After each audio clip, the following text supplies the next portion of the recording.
वारणा विद्यापीठ वारणा नगर संलग्नित Tatyasaheb Kore institute of engineering and technology autonomous institute 2 वेळा MBA मानांकन NAC A ग्रेड 100% इंटर्नशिप आणि प्लेसमेंट देणारी संस्था। प्रथम आणि द्वितीय वर्ष बीटेक करता TCS sponsored computer science and business system, cyber security, electrical, civil, mechanical, electronics and telecommunication, chemical आणि कम्प्युटर सायन्स अँड इंजिनिअरिंग तसंच MTech करता structural engineering, CSE, construction management, mechanical design, chemical ENTC, त्याचबरोबर LLB, BA LLB, BBA LLB, BCA, BBA, MCA, MBA शाखांसाठी प्रवेश सुरू।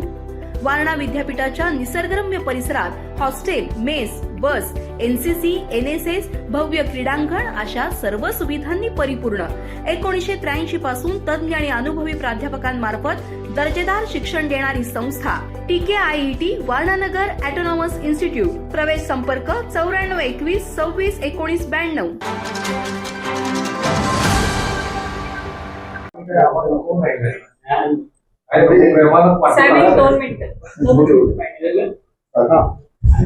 कोल्हापूर महानगरपालिकेमार्फत मान्सूनच्या तयारीचा भाग म्हणून मागील 2 महिन्यापासून मान्सूनपूर्व तयारीचा उपाययोजना चालू होत्या।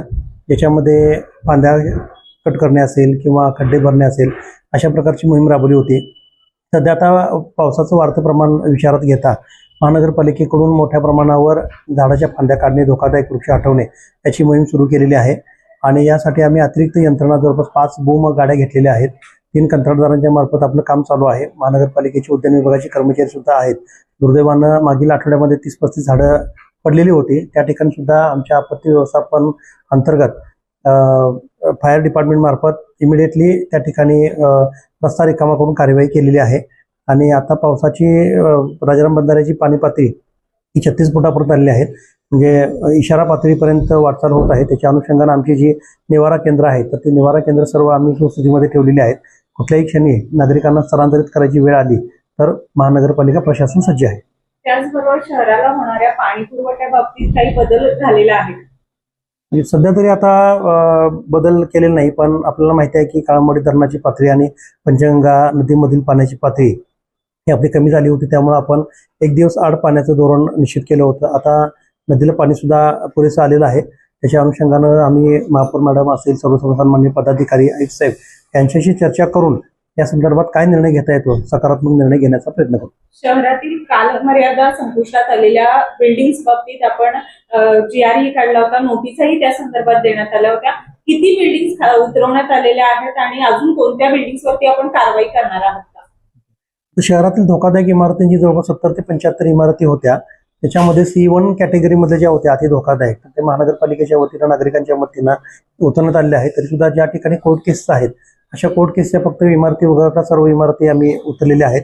तरी सुद्धा आणखीन या यादीमध्ये नसणाऱ्या तरी सुद्धा धोकादायक झालेल्या आहेत। काही नागरिकांच्या तक्रारी येतात किंवा आमच्या सर्व्हेमध्ये निदर्शनास येतात तर त्या सुद्धा आम्ही काढण्यासंदर्भातली संबंधित नोटीस काढणे असेल किंवा ती इमारत उतरण्याची कारवाई आम्ही केलेली आहे।